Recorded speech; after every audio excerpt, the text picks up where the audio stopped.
What is up, great fam? I'm so glad that you guys joined me on this video because today I'm doing something a little different than usual.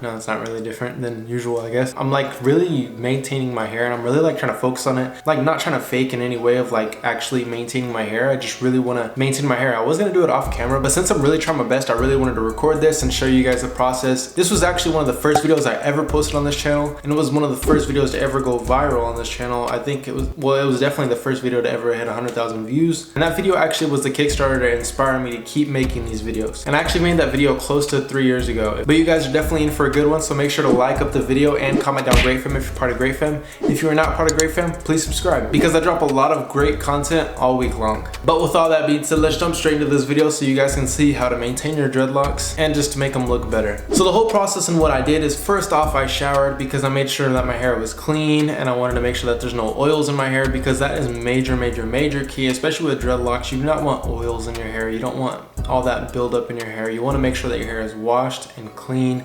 And afterwards I dried it with a blow dryer. That's why you see me blow drying my hair. And obviously the only reason to blow dry your hair is so that my hair is completely dry. One rule that you should learn and should know is that if you mess with your dreadlocks, or if you have dreadlocks that are wet or they're damp all the time, if you wash your hair and you're never allowed to dry completely, you can result in having mold or buildup or some sort of something inside of your dreadlocks. And that's a major no-no, especially with dreadlocks. You want to keep your dreads for the longest amount of time as possible. At least for me, I really want to keep them for a long amount of time. So I've had my dreadlocks for actually a little over 3 years. And with my washing and drying schedule, everything seems to work fine. And I'm just figuring out ways to actually make it more efficient, more beneficial. So my washing schedule right now is probably once a week. And that just allows my hair to dry completely, and that does allow my hair to gain its natural oils from the scalp so that I'm not getting such of a dry scalp. But having dreadlocks, that is something that you are going to run into, is having a dry scalp, so take that into consideration. But I did just finish drying out my hair, and then after that I wanted to get straight into maintenance. And this is the fun part. This is the part, well, it's fun for you guys because you're going to see the whole process and figure out how to do it for yourself. But this is definitely tough on your shoulders. But keep in mind that this does beat going to like a loctician or going to somebody to actually get your hair done. Also, a cool thing is the only things that I used today was like this brush, this comb, and also this crochet needle. And the crochet needle was, I kind of used it. I didn't use it that much. It was mostly just on the front of my hair, where my hairline is, because my hairline was begging.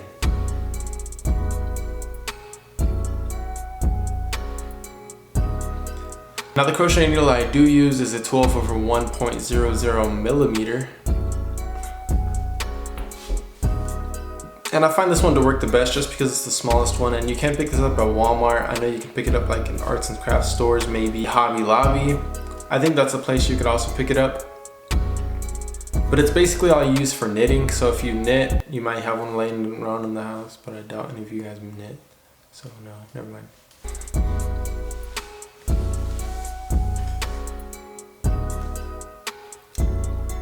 So yes, you can find this in the arts and crafts section, maybe by the knitting stuff. That's what it's used for, and it's used for crocheting as well.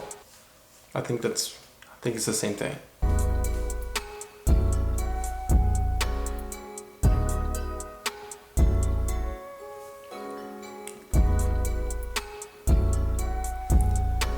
All I wanted to do with the crochet needle is to take in all of the baby hairs on my hairline, because my baby hairs on my hairline were no longer babies. These things were teenagers. They were super long. They were probably almost 4 inches, I would say, if not 3.5, which is almost 4 inches.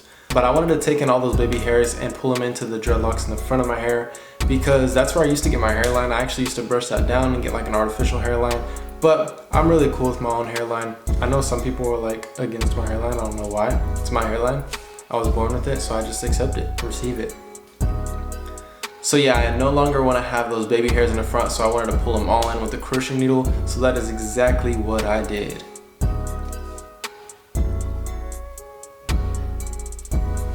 Now this can be a very tedious process, especially if your dreadlocks are skinny like mine. And a lot of people are saying that my dreadlocks are thinning, and no, that's not the case. I mean, essentially, I guess you could say that. They're just maturing is what you would say. My dreadlocks are maturing, so they're getting tighter, which essentially will make them skinnier. I wouldn't say thinner. They're not thin because all the same hair is still there. I would just say skinnier.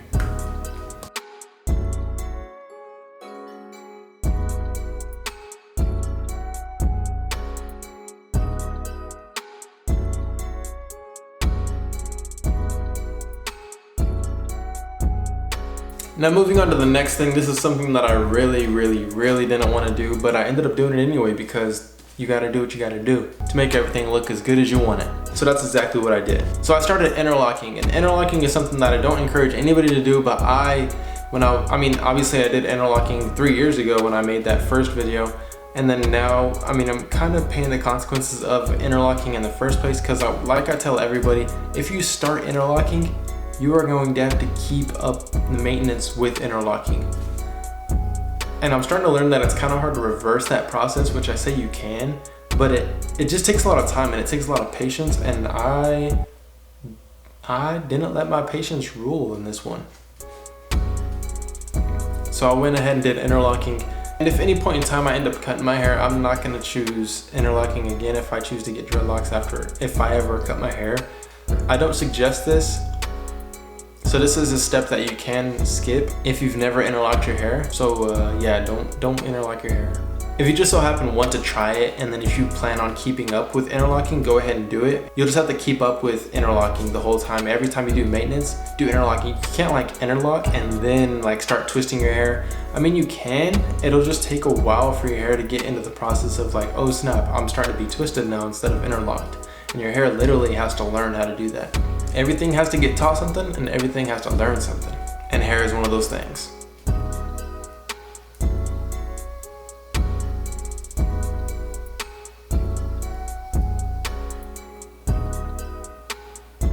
Now while I was interlocking my dreadlocks, I was combing out the roots because obviously I wanted to comb out the root and make sure that the root is all the way out and like extended so that it's a perfect interlock, instead of like interlocking all this like loose hair and kind of just like making sure that all of the hair that needed to be interlocked was being interlocked and that there was no more loose hair.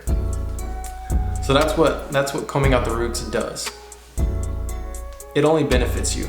And you also want to comb out your roots when you're twisting your hair or doing any other form of maintenance, because you want to stretch out your root as much as possible before you do maintenance, because it allows your hair to elongate instead of like getting clumpy and being thick in one part and then skinny in one part, thick in one part. You got to do it consistently. But yeah, like I said, there was probably 3 to 4 inches of new growth alone. About the same length as the baby hairs on the front of my head, where my hairline is.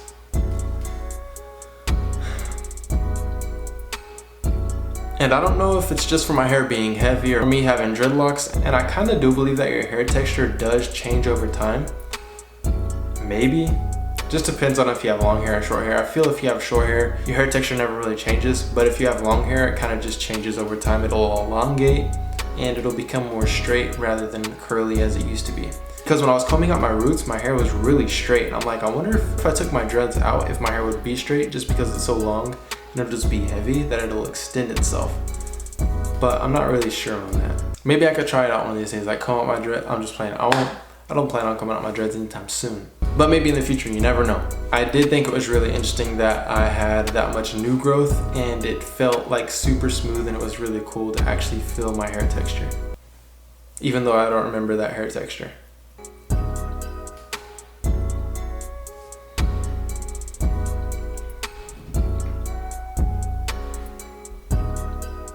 But you guys, that is pretty much maintenance on my hair. It really took a long time. I think it took me about 2 hours, maybe even a little more than 2 hours. I wasn't really keeping track of time, but it did take a while. So make sure that you have a block of time that you can dedicate to maintaining your dreadlocks and putting forth maintenance work towards your hair. Because trust me, if you want to get it done right, you're gonna need some time. But hopefully this does inspire you if your hair is looking messy or you need some maintenance work done, that you can do it yourself. You don't have to go to anybody else.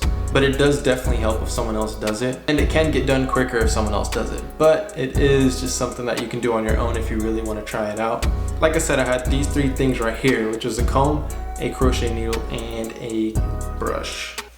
I don't know what kind of brush this is. But since I showed you guys that you can do it, so try it out.